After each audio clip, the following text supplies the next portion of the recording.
देखेंगे क्योंकि हमारा पहला यूनिट भी सेट से रिलेटेड है।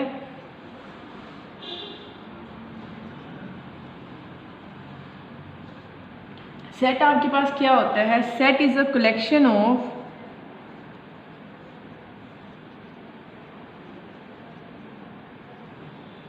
Well defined and well defined objects and numbers। ठीक है, सेट आपके पास क्या है? कलेक्शन होती है बहुत सारी चीज़ों को जब आप इकट्ठा कर लेते हैं, उनको जमा कर लेते हैं, तो आपके पास वो चीज़ें क्या मिलाती हैं, मिलके क्या बनती हैं? सेट। अब उनमें एक खासियत होनी चाहिए उन चीज़ों में, क्या कि वो वेल डिफाइन हों। जैसे मैं आपको कहती हूँ कि आप सेट ले लें नंबर्स का, लेकिन आप सोचेंगे कि कौन से नंबर्स, तो आपके पास की सेट तब तक नहीं बनेगा जब तक कि आप उन नंबर्स को वेल डिफाइन ना कर दें, आप उसको एक्सप्लेन ना कर दें। फॉर एग्जांपल मैं लिख देती हूँ सेट ऑफ इवन नंबर, यानी आपने क्या किया? नंबर्स को डिफाइन कर दिया कि जो आपने नंबर्स लेने हैं, जो आपने सेट लेना है, वो कौन से नंबर्स का होना चाहिए? Even numbers. ठीक है, जैसे अब एक और मैं कह देती हूँ सेट ऑफ कलर्स। अब आप कौन कौन से कलर लिखेंगे? आप कंफ्यूज होंगे, लेकिन अगर मैं इसको थोड़ा सा और डिफ्रेंशिएट, थोड़ा सा एक्सप्लेन कर दूँ, वेल डिफाइन कर दूँ, तो हम क्या कहेंगे? Set of colours in the rainbow. जब मैं लिख दूँगी set of colour in rainbow,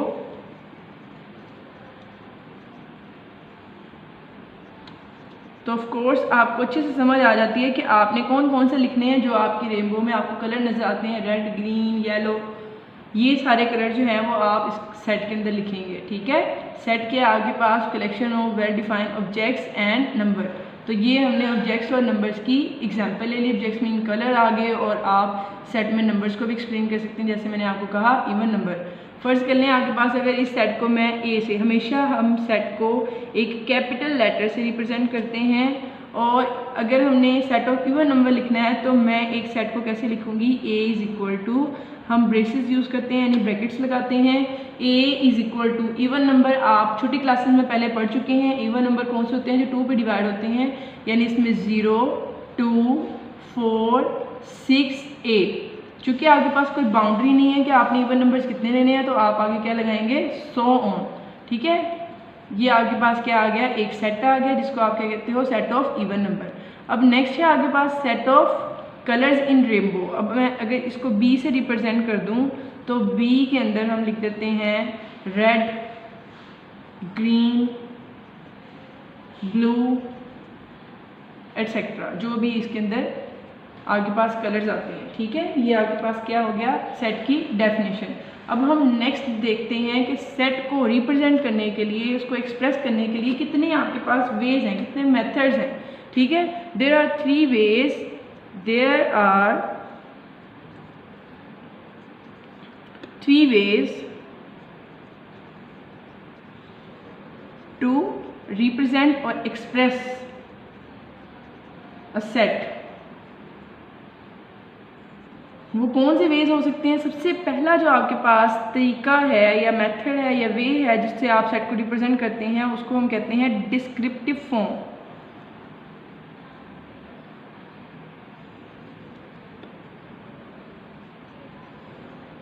next आपके पास जो मेथड आता है सेट को डिफाइन करने का, वो आपके पास क्या है? Tabular form.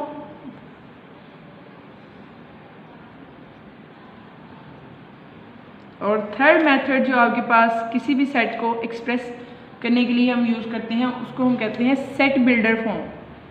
क्या कहते हैं? Set builder form. ठीक है, अब सबसे पहले मेथड की बात करते हैं डिस्क्रिप्टिव फॉर्म। डिस्क्रिप्टिव फॉर्म में जब आप सेट को एक्सप्रेस करते हो, तो आपने सेट को एक स्टेटमेंट की फॉर्म में बताना होता है। ठीक है, हम क्या करते हैं? सेट को एक स्टेटमेंट की फॉर्म में लिखते हैं, जबकि टेबुलर फॉर्म में हम क्या करते हैं? सेट को ब्रेसेस के अंदर लिखते हैं, और आप क्या करते हो? उसके सारे नंबर्स को कॉमे के साथ सेपरेट करते हो।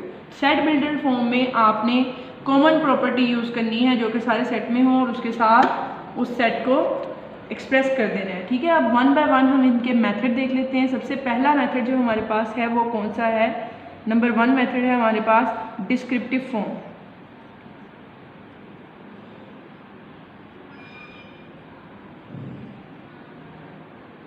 लेट कर लेती हूँ मैं, एक सेट लिख लेती हूँ, a इज इक्वल टू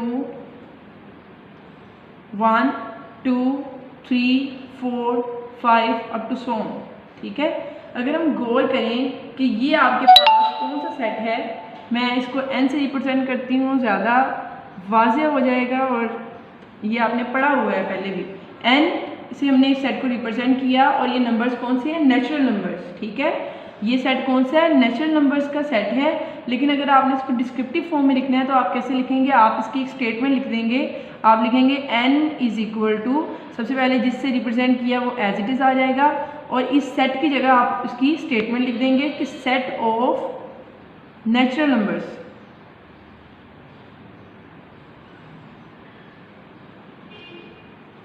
ठीक है, अब नेक्स्ट मैं यहाँ पे लिख देती हूँ, एक और एग्जांपल बता देती हूँ आपको कि हम लेट कर लेते हैं आपके पास a एक सेट है, इस फॉर्म में दिया हुआ है x that x belong to natural number, बल्कि यहाँ पे कोई और नंबर्स ले लेते हैं, even number and x is greater than 6, क्योंकि इवन नंबर्स में आपके पास 5 नहीं आता तो मैं क्या ले लेती हूँ यहाँ पे 6। अब अगर हम गौर करेंगे आपके पास किस तरह का सेट है कि जिसमें आपके पास x की वैल्यू ग्रेटर देन 6 होनी चाहिए और सेट कौन सा है? इवन नंबर्स का। अब इवन नंबर में आपके पास कौन से नंबर आते हैं? जो 2 पे डिवाइड हों, और उसमें भी आपने क्या करना है? वो नंबर्स लिखने हैं जो 6 से बड़े हों। तो डिस्क्रिप्टिव फॉर्म में आप इसको एक स्टेटमेंट से लिखेंगे। आप लिखेंगे a is equal to set of even number greater than 6। जो आपके पास एक सेट की फॉर्म दी है, आपने उसको स्टेटमेंट की फॉर्म में लिखना है, ग्रेटर देन 6। तो ये आपके पास क्या आ गई? Descriptive form. अब नेक्स्ट जो है अदर 2 फॉर्म्स हैं हमारे पास। एक है टेबुलर फॉर्म। टेबुलर फॉर्म को हम एक्सप्लेन कर देते हैं। सेकंड आपके पास जो मेथड था वो क्या था? Tabular form. टेबुलर फॉर्म में मैं आपको पहले भी बता चुकी हूँ कि आपने ब्रैकेट्स को यूज़ करना है जिससे आप एक सेट को लिखेंगे, उसको एक्सप्रेस करेंगे। मैं यहाँ पे एक एग्जांपल लिख लेती हूँ, set of vowels in English alphabet. ठीक है, इंग्लिश अल्फ़ाबेट्स के सेट ऑफ वोवेल्स आपको पता है वो कौन कौन से होते हैं? A E I O U। लेकिन अगर आप, ये तो आपके पास है एक डिस्क्रिप्टिव फॉर्म। ठीक है, अब आपने इसी डिस्क्रिप्टिव फॉर्म को टेबुलर फॉर्म में एक्सप्लेन करना है। तो टेबुलर फॉर्म में आपने पहले तो जो A सेट लिखा हुआ है, हमेशा सेट को एक कैपिटल लेटर से रिप्रेजेंट करते हैं और उसके बाद टेबुलर फॉर्म में आपने एक ब्रैकेट लगानी है। ठीक है, और उसके बाद सेट ऑफ वोवेल्स में जो भी आपके पास अल्फ़ाबेट्स आते हैं वो लिख लेंगे। और वो कौन से अल्फ़ाबेट्स होते हैं? A E I O U। अगर हम गौर करें तो आप देखें कि मैंने हर अल्फ़ाबेट को एक कोमा के साथ सेपरेट किया है। ये आपके पास टेबुलर फॉर्म का मेथड होता है कि आपने जो भी आपके एलिमेंट्स, जो सेट के अंदर ये नंबर या ऑब्जेक्ट्स लिखे जाते हैं उनको सेट के एलिमेंट्स कहते हैं। जब भी आपने एक एलिमेंट लिखना है तो दूसरे एलिमेंट को लिखने से पहले हम कोमा लगाते हैं। ठीक है, ये आपके पास क्या आ जाएगी? Tabular form. अब इसकी एक और एग्जांपल लिख लेते हैं। मैं लिख लेती हूँ letters of the word hockey. एक आपके पास यहाँ पे एग्जांपल ले लेते हैं, लेटर ऑफ वर्ड हॉकी। ठीक है, अब इसकी टेबुलर फॉर्म कैसे आएगी कि आपने हॉकी लेटर के सारे, हॉकी जो वर्ड है आपके पास उसके सारे लेटर्स लिख देने हैं। लेटर्स मीन HOCKEY, इनको अलग अलग से लिख देना है। ये आपकी क्या हो जाएगी? Tabular form. आपके पास अगर लेटर्स कैपिटल लेटर्स हैं तो कैपिटल लिखेंगे, स्मॉल लेटर्स हैं तो स्मॉल में लिखेंगे। अब स्मॉल लेटर्स दिए हैं तो हम लिखेंगे HO, सेपरेट करेंगे कोमे के साथ हर एलिमेंट को। तो ये आपके पास क्या आ गई? Tabular form. अब नेक्स्ट जो आपके पास फॉर्म है उसको हम क्या कहते हैं? Set builder form. वो कौन सी फॉर्म है? थर्ड मेथड आपके पास मेथड है सेट बिल्डर फॉर्म। अब सेट बिल्डर फॉर्म की हम कुछ एग्जांपल्स कर लेते हैं। फर्स्ट कर लें, आपके पास एक सेट है जिसमें हमने लिखा है 1 2 3 4, ठीक है। अब हमने इसको सेट बिल्डर फॉर्म में लिखना है, लेकिन एक छोटी सी चीज़ है, आपने सेट बिल्डर फॉर्म को समझने से पहले ये चीज़ थोड़ी सी गौर कर लेनी है कि आपके पास कुछ सिंबल्स हैं जिनको आपने याद करना है। अगर आपके पास एक सीधी लाइन दी हुई है, ठीक है, यहाँ पे हम देख लेते हैं वो सिंबल्स। अगर सीधी लाइन है तो इसका मतलब है हम इसको पढ़ेंगे सच दैट। और अगर आपके पास ये ई वाला सिंबल है, इसको हम पढ़ते हैं बिलोंग्स टू। अगर आपके पास ये वाला सिंबल है तो आप पढ़ोगे इसको एंड।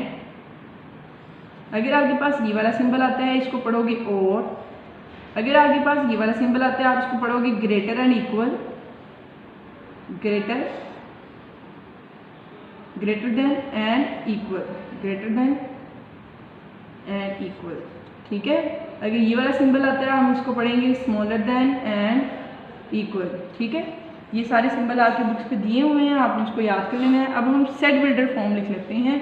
सेट बिल्डर फॉर्म आपके पास क्या है, आपके पास एक सेट दिया है A = 1 2 3 4, ठीक है। अब आपने क्या करना है, इसको सेट बिल्डर फॉर्म में लिखना है। सबसे पहले आप लिखेंगे A। अब आप इन नंबर्स पे अगर गौर करें तो ये आपके पास नेचुरल नंबर है, इसलिए हमने सबसे पहले सेट लिखना होता है।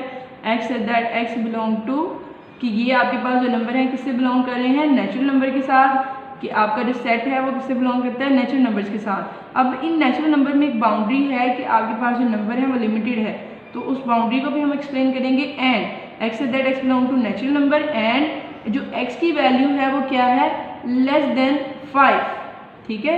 यानी आपके पास जो नेचुरल नंबर हैं वो कितने नंबर्स हैं, जो नंबर 5 से छोटे हैं वो आपके पास इस सेट के अंदर आते हैं। एक एग्जांपल और कर लेते हैं, वो हमारी लास्ट एग्जांपल होगी।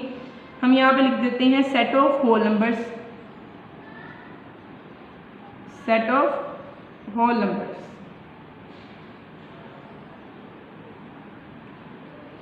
अब अगर हम इसको टैबुलर फॉर्म में लिखना चाहें, दोबारा मैं इसको W से ही रिप्रेजेंट करूँगी।